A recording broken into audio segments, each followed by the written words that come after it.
Hi everyone, с вами Ева Лорман. Посмотрите на мой цвет волос. Вы в шоке? Как добиться такого цвета волос? Я показывала в прошлом видео. И еще есть причина, по которой нужно обязательно посмотреть это видео. Там я объявлю победителей розыгрыша. А разыгрывали мы 2 подарочных набора антивозрастной косметики. А в этом видео я вам дам чек-лист или алгоритм, или цепочка, как хотите это назовите, как я отрастила свои волосы, несмотря на мои издевательства над ними. Можно сказать, чек-лист по росту волос. Если учитывать, что в этом году я 2 раза подстриглась и показывала это у себя на канале. Честно сказать, я даже жалею, что я вообще решила вдруг подстричь себе такую длину. Если бы я не подстригалась, у меня бы волосы уже, наверное, вот так были, потому что я 2 раза отрезала постолько. Эх, зря я это сделала. Но вначале злободневное объявление. Если YouTube становится недоступен, это очень печально. Подписывайтесь на мои соцсети, особенно на телеграм-канал. Ссылки под видео. Там буду дублировать этот контент. А если и мне YouTube станет недоступен, тогда весь контент будет только там.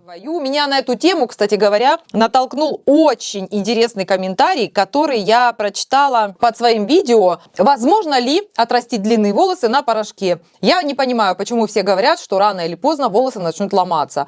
А можно ли не тонировать блонд краской, только оттеночными бальзамами? Очень много таких комментариев. Тут просто уже все в одном. Так вот, отрастить однозначно можно. И вы посмотрите на меня. Я истязала буквально свои волосы. Крашусь очень часто. При этом порошковое окрашивание. Но волосы растут. Прекрасно себя чувствуют. Еще раз говорю, я прям жалею, что я подстриглась. Для того, чтобы отрастить на порошке, нужен действительно хороший мастер. Либо сами изучайте эту тему так, чтобы потом не было мучительно больно. А знаете, кстати говоря, почему они могут ломаться? Дело все в том, что когда мы обесцвечиваем волосы порошком или даже красителем, но тут возникает вопрос, почему они якобы рано или поздно все равно обломаются. Такого нет, если вы будете соблюдать последовательный уход после осветлений и уж тем более обесцвечиваний. Начну вот с себя. Вот как раз таки я это все демонстрировала весь этот год на канале, каким же уходом я занимаюсь. Во-первых, обязательное условие – это хороший уходовый шампунь и кондиционер. Шампунь должен быть однозначно бессульфатный. Потому что сульфатные шампуни для пористых волос после обесцвечиваний и осветлений, они не подходят. То есть сульфатный шампунь – это шампунь, который будет постоянно убирать липидную пленку с поверхности волос. Он довольно агрессивный. В принципе, он также эту липидную пленку стирает буквально с поверхности кожи головы, что не есть хорошо. Ну и самое плохое, что он просто в дым разносит эту липидную пленку с поверхности волос. А что такое липидная пленка? Липидная пленка – это кожный жир, кожное сало, которое обволакивает волосы и не дает им высыхать. Потому что все проблемы даже, скажем так, с волосами, все абсолютно. Пушистость, ломкость, секущиеся концы, отсутствие блеска – это как раз-таки и есть обезвоживание. Обезвоживание является самой-самой глобальной проблемой волос. Если вы уберете обезвоживание, вы за 2 года отрастите волосы по самые пятки, даже на порошке. Когда мы работаем порошком, обесцвечиваем волосы, у нас структура волос открывается и не закрывается. Есть такое понятие «открылись чешуйки». Со временем, когда волосы высыхают, у здоровых волос чешуйки закрываются, тем самым сохраняют обмен, липидную пленку, и все там нормально. Но если чешуйки у волос открыты, они не могут удержать влагу, все, и волосы становятся ломкими, обламываются, и чем дальше от корней, тем суше волосы. Поэтому первым делом нужно, конечно же, заботиться об увлажнении волос. Другого варианта просто нет отрастить волосы и даже просто сохранять их в здоровом, красивом состоянии. Нету и не может быть. А вот теперь как раз-таки начнем с того, что влияет на сохранение этой влаги. Во-первых, опять же, это все будет во-первых. Все во-первых. Во-вторых, это даже не вариант. И первое, во-первых, это правильный уход. То есть после того, как сделали процедуру окрашивания волос, пусть даже на 8-м уровне глубины тона, вы, например, 6, а взяли и покрасились 8 на 9% оксиде, вы точно так же открыли эти чешуйки. Сделав эту процедуру окрашивания, нужно обязательно максимально нейтрализовать состав. Чем это делается? Специальными шампунями для окрашенных волос. Этих шампуней достаточно много. Желательно пользоваться бессульфатными шампунями. Я показывала на канале один из моих самых любимых брендов, то есть кондиционер-шампунь в первую очередь. И это точно не масс-маркет, девочки мои.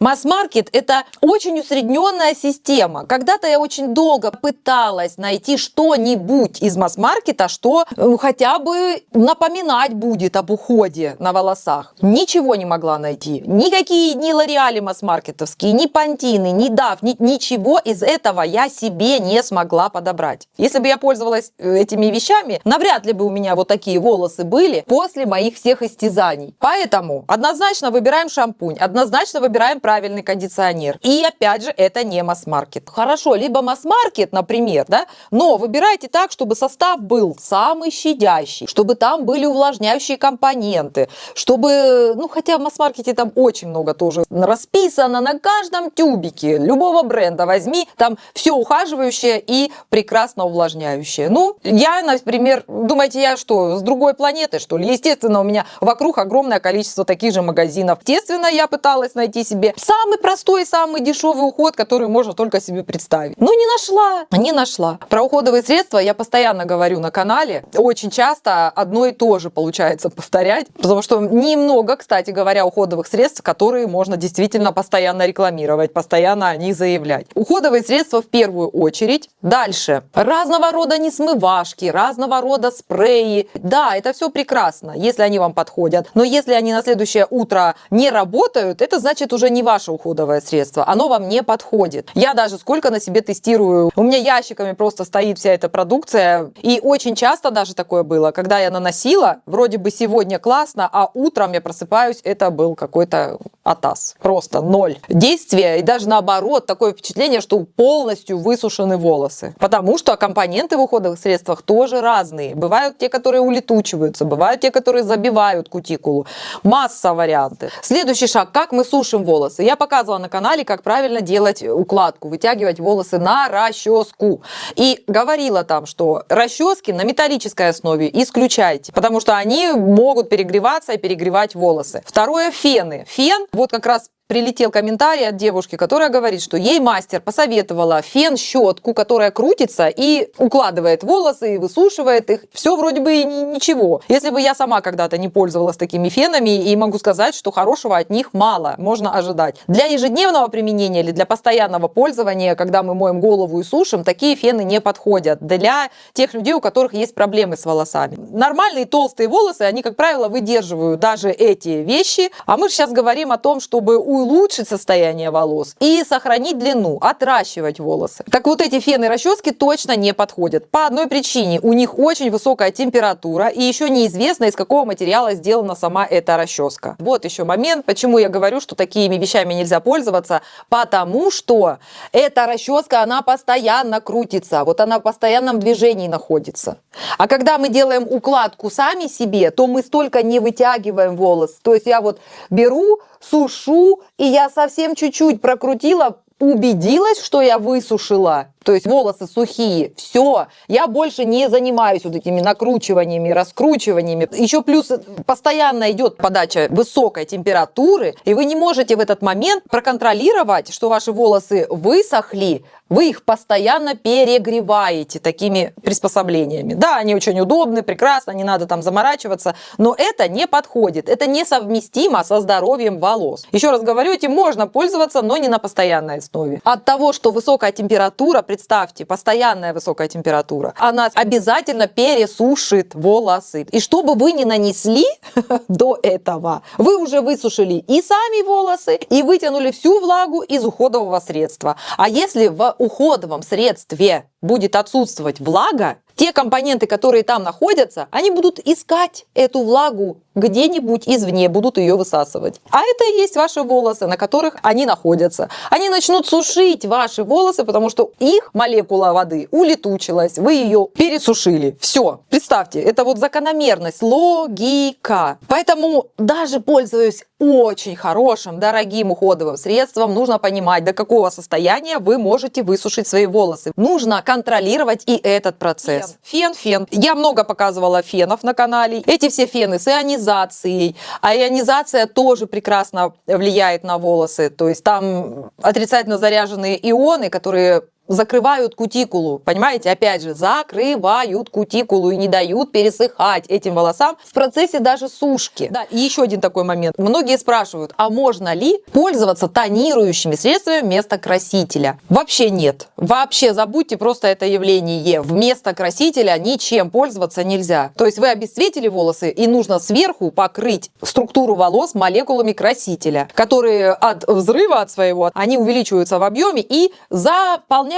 пустоты. Вот почему после окрашивания волосы кажутся прям, ну вообще шелковые, классные. А потом, когда краска смывается, волосы как бы сохнут. По этой причине, потому что молекулы заполняют собой эти пустоты и не дают влаге из волос испаряться. Опять же, испаряться влаги из волос. Основа – это влага. Естественно, убрать постоянное пользование утюжками, естественно, не крутиться на плойке. Высокая температура убивает волосы. А, наверное, одна из основных вещей, что я в этом году поняла, для своих даже волос, это исключить контакт с хлопчатобумажными изделиями на голове. Когда мы помыли голову, мы заворачиваем часто волосы в махровое полотенце, идем заниматься своими делами, и пока я не убрала этого монстра со своих волос, никакие уходовые средства мне вообще не помогали. Я не знала уже, что мне делать, казалось бы. И вот пока я не убрала махровое полотенце с головы, я не увидела магии от многих хороших уходовых средств, потому что по составу смотришь, думаешь, ну не может же просто быть такого. Вот пока я не сделала этот шаг. Ну и мое любимое. В этом году я познакомила также вас с очень-очень полезной опцией шелковые изделия для волос. Не устану это повторять, потому что шелк является идеальным материалом для волос и для лица в том числе. Это единственный материал, который совпадает по составу с нашими волосами и кожей. Не позволяет размножаться всяким болезнетворным бактериям. С брендом Iris Silk я уже вас знакомила. Что мне нравится в этом бренде? Во-первых, большой выбор изделий из шелка. Что касается волос конкретно, обожаемые мои, резинки из шелка. Эти резинки максимально бережно относятся к волосам.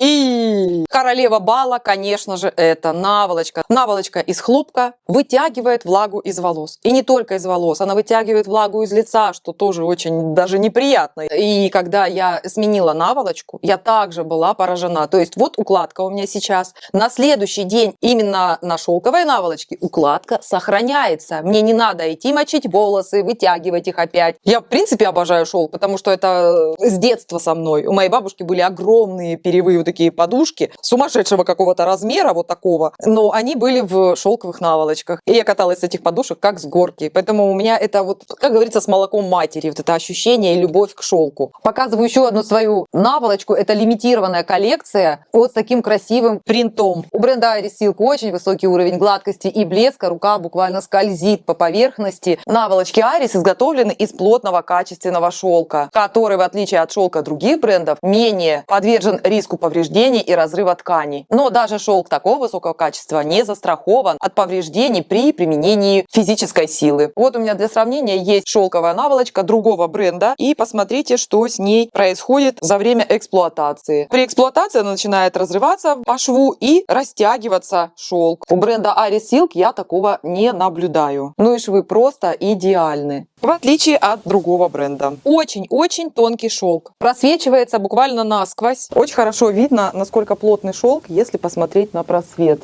То есть не просвечивается, в отличие от другого бренда. По гладкости, вот какая-то более шероховатая поверхность. Это уже говорит о том, что такой шелк, он не будет полировать волосы, не будет полировать кожу. По плотности они очень разные. Чем плотнее шелк, тем больше у него гидрофобные свойства. Например, наволочки Iris Silk, они не впитывают влагу, они не впитывают кремы, все уходовые средства, которые вообще в принципе наносятся на лицо, они не впитывают влагу из волос. И, конечно же, износостойкость. Все наволочки Iris Silk, которые у меня есть, уже год эксплуатации, а они все как новенькие. стирки. Вот моя первая наволочка, которая лежит после стирки. Это вот этой наволочке уже год. Ну и куда же без шелкового халата? Посмотрите на эту красоту. Это второй мой халат. Боже мой, это так красиво, идеально пошит. Шикарная модель, халат кимоно. Поистине королевский подарок. Поэтому если вдруг у вас до сих пор стоит вопрос о подарках на предстоящие праздники, вот вам как один из вариантов. И по промокоду, который вы сейчас видите на экране, бренд Iris Silk предоставляет моим зрителям максимальную скидку 15%. Больше таких скидок в этом году не будет. И еще приятно, в честь Нового года шелковые изделия будут красиво упакованы вот в такую новогоднюю упаковку. Как говорится, каждая женщина достойна хоть какого-то изделия из высококачественного шелка. А здесь у меня упал микрофон, я не заметила, но пользу наговорила. Решила не вырезать. И еще один пунктик, чем я практически не пользуюсь, это укладочными средствами. Что это вообще за такое лак для волос и пенка? Это средство фиксации. И если это долго будет находиться на ваших волосах, оно будет также вытягивать влагу из ваших волос. И им совершенно все равно, вредят они вам или нет. Они созданы для определенных целей. Кстати говоря, волосы, которые очень такие, знаете, живые, красивые и шелковистые, ведь их же вообще очень тяжело зафиксировать.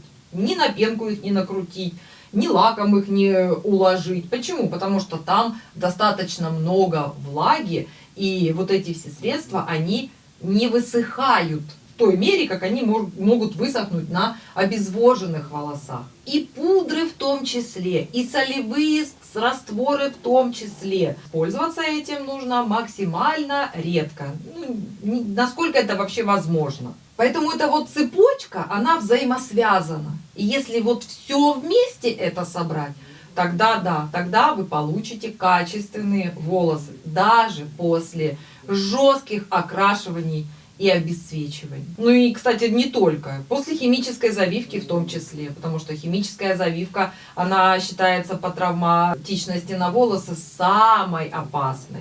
После химии волосы вообще максимально сухие. И не надо, пожалуйста, мне рассказывать про чудеса химической завивки в советское время, что наши женщины спали все на хлопчатобумажных наволочках. В то время ни у кого практически не было длинных волос.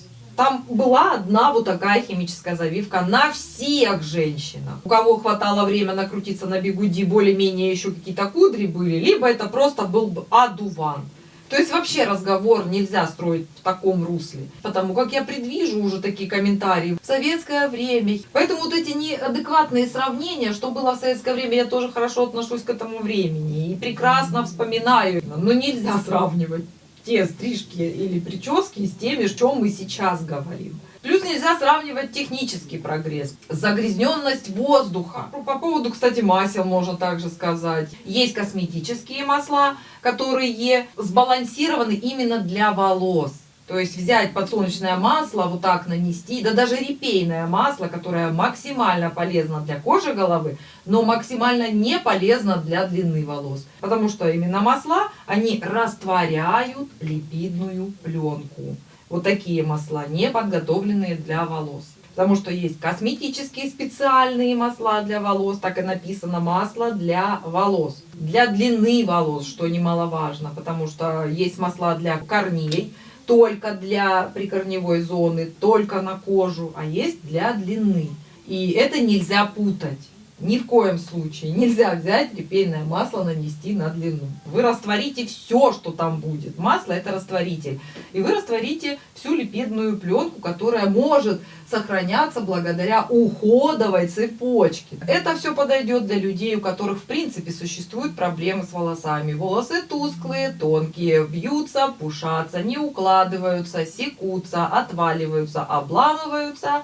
Что там еще может быть? И, в принципе, достаточно для того, чтобы обратить внимание, что вы что-то делаете не так. А уж если вы не красите волосы, а у вас такие проблемы, тогда 100% проблема в уходе. Это вообще, как говорится, к бабке не ходи. Вот просто вангую. Вот я с удовольствием с вами поделилась своим чек-листом. Ни один пункт из этого чек-листа нельзя выкинуть. Как говорится, из песни слов не выкинешь. Все идет пошагово, обязательно одно зависит от другого. Ну нельзя столько денег вбахать, например, в какой-то уход, а все остальное нарушить. Конечно, будут комментарии, в которых будет сказано, что я пользуюсь продукцией из масс-маркета, я сплю всю жизнь на хлопке. И значит, вам просто это не нужно. Вы в этом не нуждаетесь, но сколько людей в этом нуждаются?